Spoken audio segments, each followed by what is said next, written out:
신약 성경 285쪽에 있는 고린도전서 16장 1절 2절 말씀 봉독하겠습니다.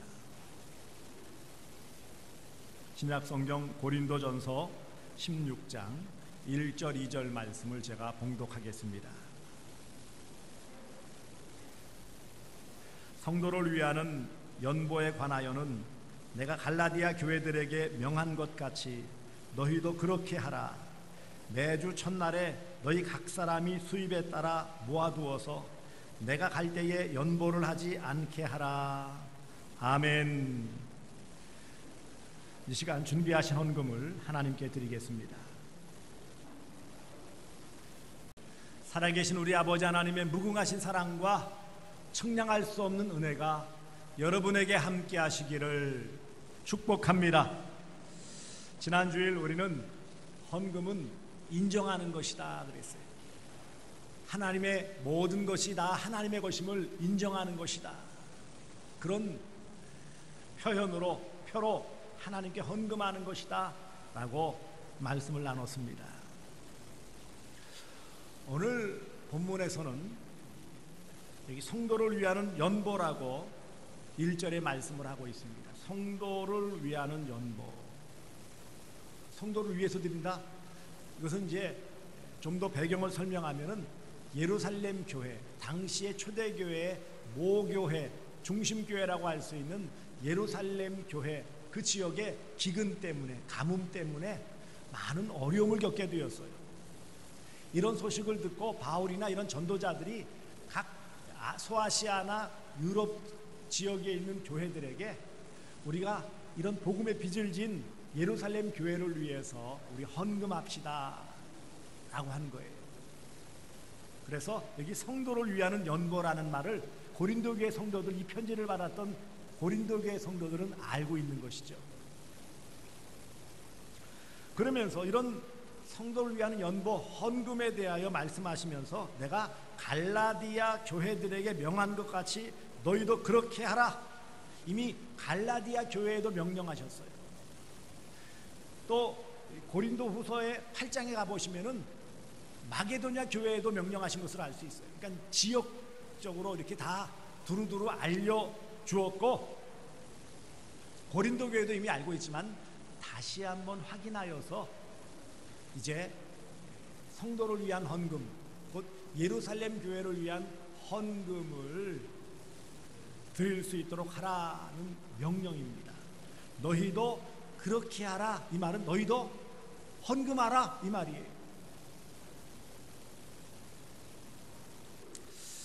이 헌금할 것을 명령하시는 이 말씀, 당시에 고린도 교회 성도들의 입장에서는 어땠을까요? 이 헌금하라는 명령이 아주 쉽게 받아들일 수 있는 명령은 아닙니다. 뭐 그렇게 쉬운 명령이라면 쓸 필요도 없죠. 재차 강조할 필요도 없어요. 여기뿐만 아니라 뒤에 보면 고린도 후서의 8장 9장에서도 헌금을 또 한 번 강조하는 것을 볼 때 헌금하라는 명령을 쉽게 받아들이지 못했음을 알 수 있습니다. 왜 그랬을까요? 한마디로 가난하기 때문에, 물질의 부족 때문에 그랬어요. 고린도 교회 성도들이 예수 믿기 전에는 좀 살았는지 모르지만 예수 믿으면서부터 어려움을 겪게 되어지죠. 자기가 가진 직업에 어려움을 겪을 수밖에 없어요. 사는 형편이 어렵습니다. 그런데 자신들이 어려운데 또 헌금하여 드린다? 그것은 뭐예요? 더 가난해질 수 있고 더 어려움을 겪게 되어진다는 것을 의미합니다. 뭐 부자들이나 여유 있는 사람들이야 헌금할 수 있고, 고린도 교회에서도 일부 성도들은 그것을 받아들일 수 있겠을지 모르지만 대부분 가난한 성도들은 이 명령을 쉽게 받아들일 수 없습니다. 오히려 심리적인 반발, 마음의 반발을 일으킬 수 있어요. 아니, 형편을 다 아시면서 무슨 헌금하라고 하십니까? 누울 자리 보고 발 뻗는다고 좀 아시면서 좀 말씀해 주시죠. 개별적으로 좀 잘 사는 사람들, 여유 있는 사람들에게야 그렇게 말씀하고 명령하실 수 있지만, 형편 뻔한 우리들이 어떻게 어려운 가운데 또 먼 예루살렘 교회 성도들을 위해서 헌금할 수 있단 말입니까? 그런 하소연을 할 수 있어요. 한마디로 강제성을 띤 명령을 하면 반발할 수 있다는 거예요. 또 한편으로는요, 교회 밖에 있는 이단들에게 빌미가 되어집니다. 거 봐라, 교회 봐라. 자기들끼리 모인다고 그러더니 결국 헌금 거두려고 모이라고 한 거 아니냐? 이런 이단들, 당시의 영지주의, 물질을 아주 우습게 여겼던 영지주의나 이런 이단들의 공격거리가 되어지는 거예요.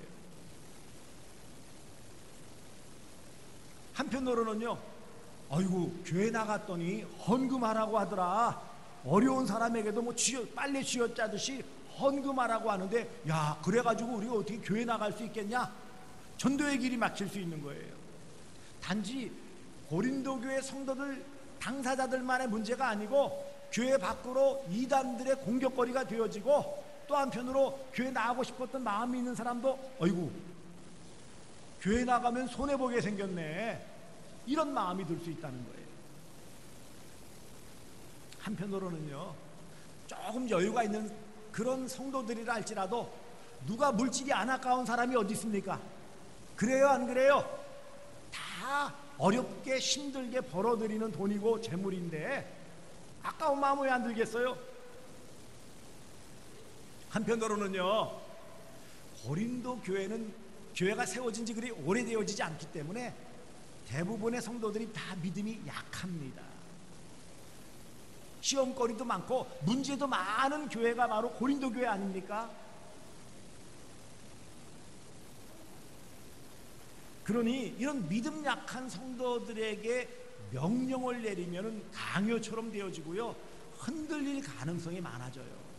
부작용이 생길 수 있다는 거예요. 뭐 적당히 형편되어지고 드릴 마음이 있을 때 드리면 안 됩니까? 그런 반발심이 생겨요. 아니 못하는 심정도 좀 알아주셔야지. 어떻게 이렇게 너희도 그렇게 하라, 이런 명령을 내릴 수 있단 말입니까? 그러면 뭐 갈라디아 교회 성도들은 다 100% 했습니까? 그럴 수 있다는 거예요. 믿음이 좀 자라고 형편이 좀 나아지면 그때 헌금 여유 있게 드리면 안 되겠습니까? 그런 변명도 되어지는 거예요. 고린도 교회 성도들에게만 이 헌금 명령이 부담스러웠을까요? 반발 심리가 생겼을까요? 오늘 이 시대에도 사실 마찬가지예요. 2000년이 지난 이 시대에 오늘 우리의 형편, 우리의 모든 상황도 뭐 비슷합니다. 물질적인 어려움이 있어요. 물론 뭐 굶는 사람이 있느냐, 떼거리 걱정하는 사람이 있느냐 싶을지 모르지만 그래도 어쨌든 경제적으로 여러 면에서 어렵습니다. 또 한편으로는요, 이게 누구를 막론하고 아무리 신앙생활 오래 했어도, 심지어는 목회자들조차도, 우리 장로님들도 헌금은 부담스러워요. 부담이 안 된다? 글쎄요. 아무리 돈이 많고 여유가 있다 할지라도 부담은 부담이에요. 많으면 많은 대로 부담스러운 거예요. 더욱이 믿음이 뒷받침이 되지 않는다면요, 이게 큰 문제가 되어질 수 있어요. 그래서 실제적으로 교회에 나오는데 가장 큰 걸림돌이 뭔지 아십니까? 교회가 뭐 여러 가지 말씀이 어렵다 뭐 이런저런 변명을 하지만 구체적으로 들어갔을 때 가장 교회의 발걸음을 옮기기 힘든 게 뭔지 아십니까? 주초 문제도 아니에요. 술, 담배 문제도 아니에요. 가장 부담스러워하는 부분이 헌금이에요. 그래서 교회 밖에 사람들이 이 기독교를 공격하는 사람들의 가장 큰 공격거리가 뭔지 아십니까? 헌금이에요. 헌금. 우리가 이렇게 신앙생활 1년, 5년, 10년, 20년, 30년 평생 신앙생활을 해오면서도 여전히 헌금은 부담을 느낄 수밖에 없어요. 물론 한편으로는 이런 부분을 가지고 좀 내가 이렇다라고 좀 내세우고 싶은 마음도 있을 수 있죠. 여유롭게 살고 싶은 마음도 또 있고요. 여러 가지 이 시대에 참 헌금이라는 것은 뜨거운 감자예요. 말하기도 좀 곤란하고 드러내기도 좀 어렵고 하지만 안 할 수는 없고 헌금하라는 이 명령은 쉬운 명령이 아니에요. 그럼에도 불구하고 왜 헌금하라 너희도 그렇게 하라고 너희도 헌금하라 이렇게 명령을 하셨을까요? 헌금은 그러면 다른 종교에서도 다 헌금을 드리는 것처럼 제물을 드리는 것처럼 기독교도 다른 종교와 마찬가지이니까 종교 중에 하나이니까 그러니까 다른 종교처럼 헌금하는 것이다 그것일까요? 단지 그런 요소일까요? 헌금을 명령한 이유는 무엇일까요? 한마디로 말하면 더 큰 은혜를 주시고자 하시는 하나님의 뜻이에요. 우리가 당장은 이해하기 어려워요. 뭐 내 것이 일단 내 호주머니에 돈이 나가는데 뭐가요? 그렇게 생각할 수 있어요. 하지만 우리가 신앙적인 관점에서 한 걸음 더 들어가고 이 명령하시는 하나님의 뜻을 조금 더 헤아릴 수 있다면 이 헌금의 명령에는 하나님의 그 놀라우신 은혜와 사랑이 담겨져 있음을 깨닫게 해주시고자 하시는 것입니다. 하나님께서는 저와 여러분을 택하시고 구원과 은혜를 베풀어 주셨어요. 필요한 것들을 공급해 주셔요. 번성케 하시고 돌봐주십니다. 이렇게 복 주신 성도들에게 더 큰 복과 은혜를 베풀어 주시려고 은혜를 심고 믿음을 심고 그래서 더 많은 것들을 누리고자 하시는 그래서 믿음으로 하나님을 더 의지하는 백성에게 더 영육간의 풍성한 복을 주시려고 헌금하라 명령하신 것입니다. 한마디로 헌금은 더 큰 복을 주시려고 주시는 은혜의 명령이에요. 이게 아이러니한 거고 부딪히지만 그래요.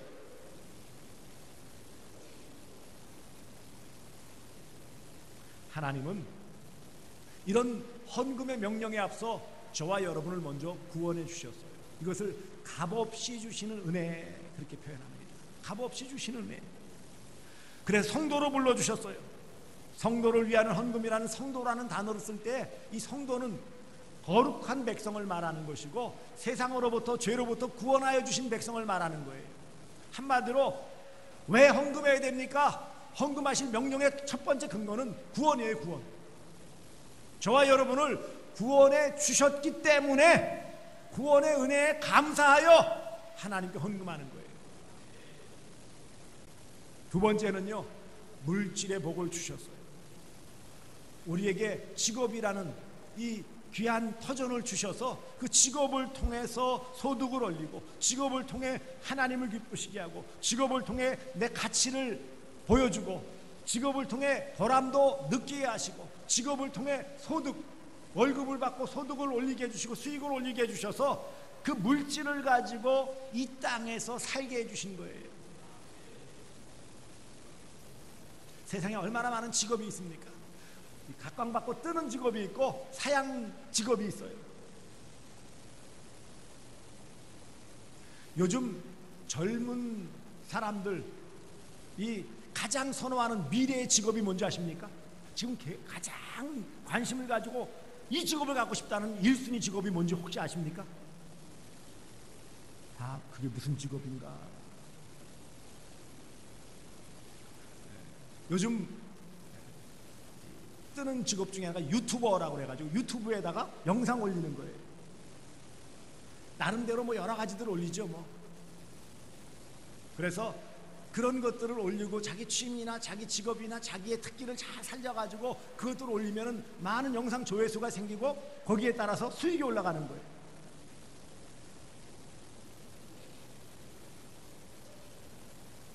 그게 무슨 돈이 될까? 아니요. 웬만큼만 올라갔으면은 웬만한 대기업 직원들의 월급보다 더 많이 받고 한 해에 수억 이상 버는 사람들이 많다고 그래요.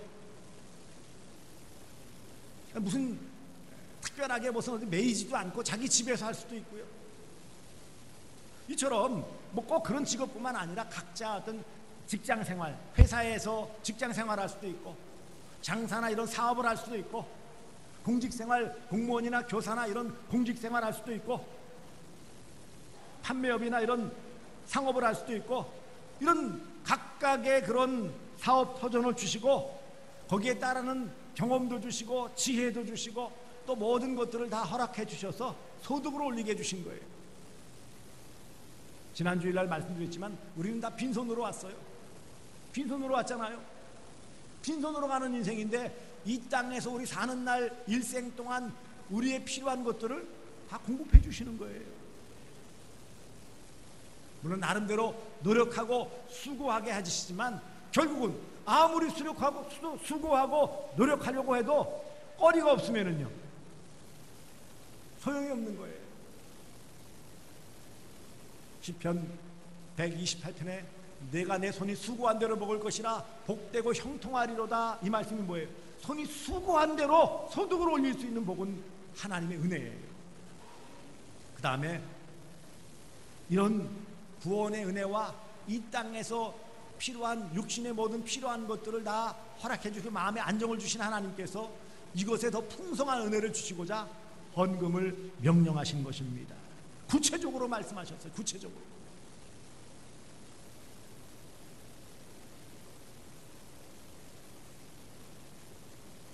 예수님은 구약의 모든 가르침을 좀 더 완성적으로 재해석하고 완성하여서 말씀하시면서 헌금에 대해서도 분명하게 말씀하셨습니다. 누가복음 21장 1절로 4절에 성전 입구에서 헌금 맞은편에 앉아 계시면서 그들이 이 이스라엘 백성들이 헌금하는 것을 다 보신 다음에 오늘 이 헌금한 사람 중에 가난한 과부가 2렙돈 드린 가장 작은 동전이에요. 가장 적게 드렸는데도 불구하고 가장 많이 드렸다라고 칭찬해 주시는 것을 볼 수 있습니다. 왜 그랬다고요? 그것은 이 여인이 다른 사람들은 풍족한 가운데 좀 여유 있게 드렸지만 이 여인은 자기의 믿음으로 자신의 생활비의 전부를 드렸다.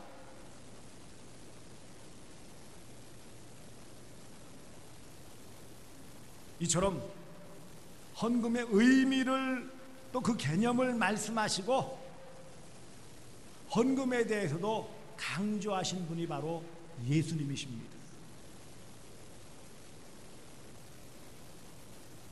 하나님은 은혜를 주시고 구원의 은혜를 베풀어 주시고 물질의 복을 주시고 마음의 안정도 주시고 모든 것들을 다 주신 후에 믿음으로 헌금을 드리는 그 백성을 기뻐하시고 더 큰 은혜와 복을 주시기를 기뻐하시는 인자하신 아버지십니다.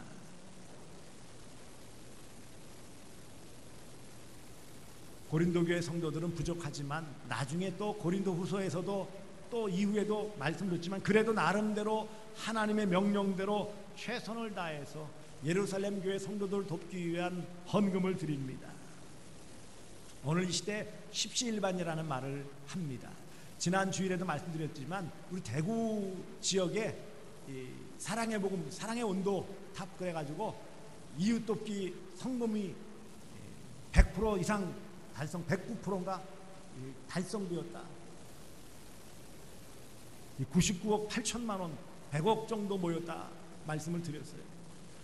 부유한 사람들 1억 이상 낸 사람도 있지만 대부분은 다 뭐 1,000원, 2,000원, 5만 원, 10만 원 이렇게 힘을 모은 사람들이 많더라고요.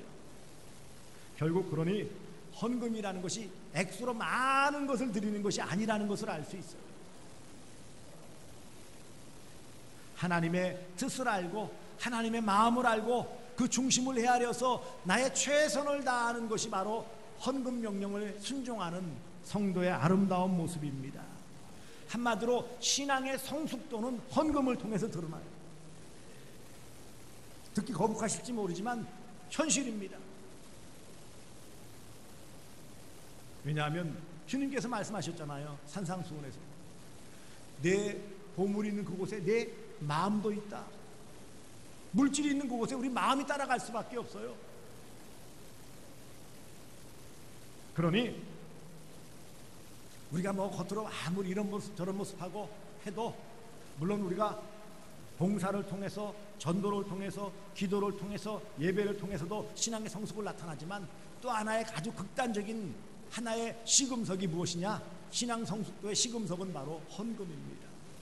뭐 누가 다른 사람이 액수를 보고 평가해 주는 것이 아니라 스스로 평가할 수 있다는 거예요. 내가 지금 이 최선을 다해 드리는 것이 정말 믿음으로 감사하여서 기쁨으로 즐겁게 드리는지, 아니면은 체면 때문에 마지못해 내 직분 때문에 어쩔 수 없이 발발발발 떨면서 겉으로 안 보이지만 그렇게 드리는지는 본인은 알 수 있잖아요. 하나님은 헌금을 명령하셨습니다. 헌금은 명령이에요. 명령은 순종해야 되는 거예요. 헌금은 하나님의 명령입니다. 헌금은 모든 성도에게 주신 명령이에요. 그러면 이 헌금 명령, 헌금은 언제 하는 것입니까? 오늘 본문에 구체적으로 다 말씀합니다. 2절을 보세요. 언제 헌금합니까? 매주 첫날에 그랬어요. 매주일 첫날, 그 주일 예배 때 정기적으로 드리라는 거예요. 매주 첫날 그랬잖아요. 주일 예배로 모였을 때 헌금하는 거예요. 정기적으로 드리는 것을 말씀합니다. 누가 드린다고요? 각 사람이 그랬어요. 너희 각 사람이 각각 사람이, 성도들 각자가 곧 빈부, 귀천 이런 모든 것들을 다 떠나서 다 형편에 맞게, 이 말이죠. 부자만 드리고 여유 있는 사람만 드리고 직분자만 드리고 그런 의미가 아니라는 거예요. 구원받은 성도는 모두 다 이 말입니다. 너희 각 사람이 그랬어요. 각 사람이. 세 번째, 그럼 어떻게 드립니까? 여기 보시면 수입에 따라 그랬어요. 각 사람이 수입에 따라 그랬어요. 수입에 따라서 이익을 얻은 대로 드리라는 거예요. 그래서 열심히 수고한 수익을 받은 그 형편에 맞게 드리라는 것을 말하는 거예요. 각 사람이 수입에 따라, 수입이라는 게 뭐예요? 소득을 말하는 거잖아요. 소유를 말하는 거잖아요.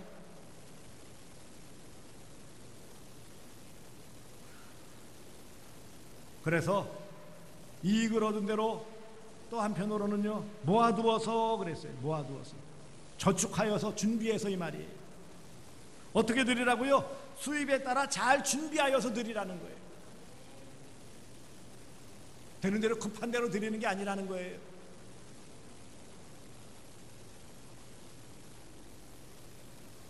왜 드려야 된다고 말씀드렸죠? 왜? 하나님께서 구원의 은혜와 물질의 복을 주셨기 때문에, 재물은 하나님의 것이기 때문에 하나님의 소유권을 인정하고 더 큰 은혜와 복을 받아 누리기 위해서, 약속의 명령이기 때문에. 약속이 있는 명령이에요. 명령은 명령인데 들을수록 복된 거예요. 한마디로 말하면 명령은 좀 부담스럽고 힘들고 하지만 그 명령을 잘 따르면 따를수록, 헌금 명령에 순종하면 순종할수록 더 큰 영육간의 복을 주시기 때문에 우리는 헌금하는 거예요. 일부 사람들이 주장하고 또 이단들이나 기독교를 비판하는 세력들이 주장하는 것처럼 다 목회자들, 목사들 배불리려고 하는 것이고 자기들이 잘 먹고 잘 살려고 하는 것이고 천만의 말씀입니다. 성경은 분명하게 말씀합니다. 매주일날 각 사람이 수입에 따라 모아두어서 준비하여서 연보하라는 거예요. 왜요? 구원의 은혜, 모든 풍성한 복을 주셨기 때문에. 어디서 드리라고요? 주일 예배 자리에서 드리라는 거예요. 매주일 첫날 예배 자리에서 드리는 거예요. 하나님이 기뻐하시는 헌금은 하나님 명령대로, 하나님 뜻대로 기꺼이 기쁨으로 드리는 헌금이 하나님이 기뻐하시는 헌금이에요. 얼마나 많이 드렸느냐, 그것을 눈여겨보시는 것이 아니라 어떤 중심으로 어떻게 드렸느냐, 이것을 눈여겨보시는 하나님이십니다. 하나님의 헌금 명령에 순종하여 드리는 성도들의 헌금을 하나님은 기꺼이 받아주시고 기쁨으로 받아주세요. 헌금 명령에 순종하는 것은 신앙의 성숙함의 척도라고 그랬어요. 나 자신은 지금 하나님께 드리는 헌금에 대해 어떤 자세를 보이고 있습니까? 정말 기쁨으로, 감사함으로, 은혜에 보답하는 마음으로, 또 한편으로는 약속을 믿고 순종하는 자세를 가지고 기꺼이 기쁨으로 드립니까? 아니면 마지못해서 체면 때문에 아까워서 그 일부만 온전한 하나님께 드려야 될 헌금이 아닌 부분적인 그런 헌금을 드리지 않습니까?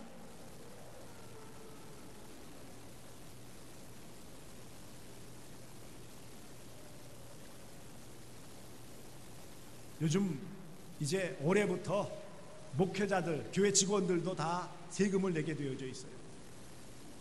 소득 신고를 해야 되고요. 다 해야 돼요. 종교분리 원칙에 의해서 세금을 안 냈다가 이제부터는 형평성 문제를 얘기하면서 목사들도 세금을 내야 된다. 지금 신고를 하고 세금을 내야 됩니다. 그런 준비들을 다 지금 차곡차곡 하고 있어요. 여러분, 세금을 많이 내는 사람은 어떤 사람이에요? 어떤 사람이 세금을 많이 낼까요? 소득이 많은 사람은 세금을 많이 내요. 소득이 적은 사람은 세금을 적게 내요. 소득이 없는 사람은 세금을 안 내요. 가만히 생각해 보세요. 수익 많이 얻어서 세금 많이 내는 게 좋은 거 아니에요? 세금 안 내는 방법은 있어요. 소득 안 올리면 되죠. 아니면 세금 내는 그 적정선 이하로만 소득 올리면 돼요. 한마디로 소득을 적게 올리면 돼요. 그러면 세금을 안 내도 돼요. 세상에서 이 국민의 납세의 의무는 국민의 의무예요. 세상에서도 뭐 힘들어하고 싫어하고 뭐 여러 방법도 다 하지만 그래도 세금을 많이 낸다는 것은 소득이 많다라는 증명이잖아요. 누가 그러더라고요. 아이고 뭐 우리나라에 최고라면 세금 내보고 싶다고. 그 말의 의미는 뭐예요? 최고의 소득을 올리겠다는 말 아니에요?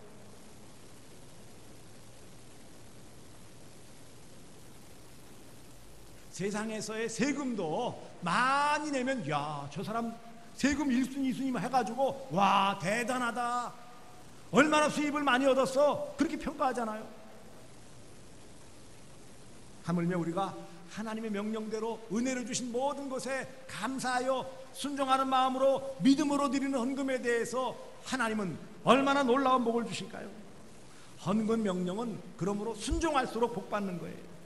그러므로 사랑하는 성도들이요, 우리가 그러면은 매주일 각 사람이 이익을 얻은 대로 저축하여 준비하여서 하나님의 은혜에 그 물질의 복 주심에 감사하는 마음으로 주일 예배 드린다고 한다면 구체적으로 어떻게 우리가 헌금을 드려야 될까요?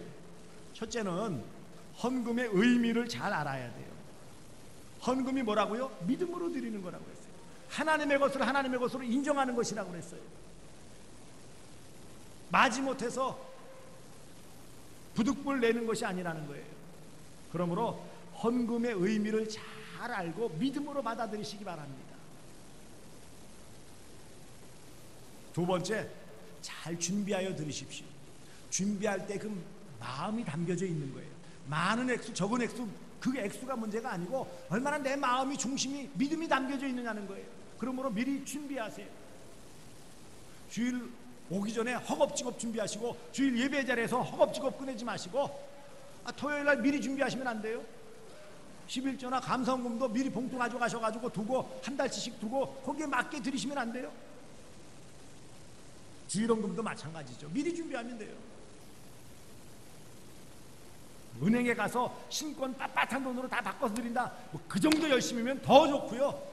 바쁘기 때문에 그렇게는 못한다 할지라도 좀 깔끔한 돈 미리 준비하여서 내가 가지고 있는 것에 최선을 다해서 그것을 갖다가 준비해서 드리면은 그 헌금을 하나님이 기뻐하신단 말이죠. 준비된 헌금을 드리십시오. 준비하여서. 세 번째는 최선을 다하십시오. 무조건 많이 드리라는 게 아니에요. 내 형편에 최선을 말하는 겁니다.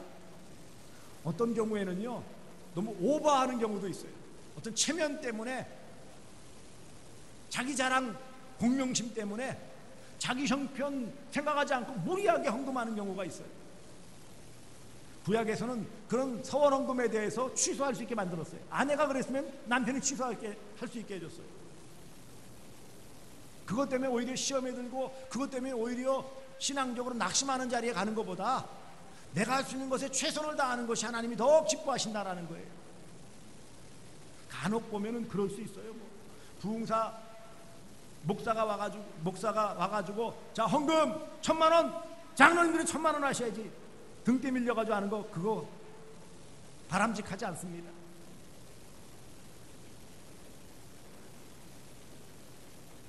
최선을 다하여 드리는 헌금, 그래서 자랑함이나 허영심이나 공명심으로 드리지 마세요. 그리고 네 번째 헌금의 자세는 헌금이 나의 믿음의 척도다라는 것을 늘 인식해야 돼요. 믿음으로 드리는 거예요. 한마디로 하나님의 명령이기에 내가 순종한다, 자발성도 있지만 한편으로는요 무거운 하나님의 명령이다라는 것을 잊지 말아야 된다는 거예요. 헌금은 하나님의 명령입니다. 하나님은 헌금에 명령하여 순종하는, 최선을 다하여 준비하여 드리는, 믿음으로 드리는 그 헌금에 하나님은 기뻐하시고 그런 헌금하는 성도에게 복 주시기를 기뻐하세요. 우리가 역사상 모든 경우, 또 제가 목회하면서 쭉 지켜봤고 제 개인적으로도 경험하지만 정말 기쁨으로 믿음으로 최선을 다해 헌금 드리는 성도를 굶기시는 거 못 봤어요. 망하게 하시는 거 못 봤어요. 물론 때때로 그런 물질의 연단을 통해서 다듬어 가시는 과정이 있을 수 있지만 끝까지 그렇게 가시는 법은 없어요.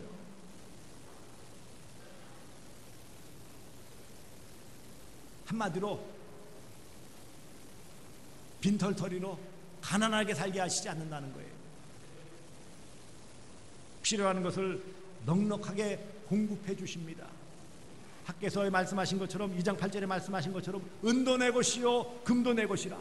그런데 믿음으로 그 명령에 순종하여 드리는 성도에게 하나님께서 풍성히 넉넉히 또 채워주시지 않겠습니까? 구원은 거저받는 것이지만 이 땅에서 물질의 복, 육신의 건강 이런 것들은요 믿음으로 받는 거예요. 믿음으로 받는 거예요. 믿음으로 헌금하면 믿음으로 복을 받아요. 이 땅에서 보람을 느끼며 살게 해요. 내가 헌금하는 것을 통해서 물론 하나님께 영광 돌리고 교회가 유익을 얻어 복음을 전하고 어려운 이웃들에게 그것이 흘러가게 되어지고 또 복음 전하는 전도자들, 또 선교사님들, 미자립 교회 여러 모습에서 다 흘러가게 되어져요. 합력하여 선을 이루는데 내가 도움이 되어진다라는 것입니다. 그리고 또한 이와 같이 이웃을 위해 함께하면 어려울 때 이웃의 도움을 받게 되어지죠. 이런 귀한 헌금 명령에 순종할 때 하나님을 기쁘시게 하고 하나님의 마음을 알게 되어져 이 땅에서 믿음으로 살게 되어져요. 헌금을 하는데 믿음이 자라는 거예요.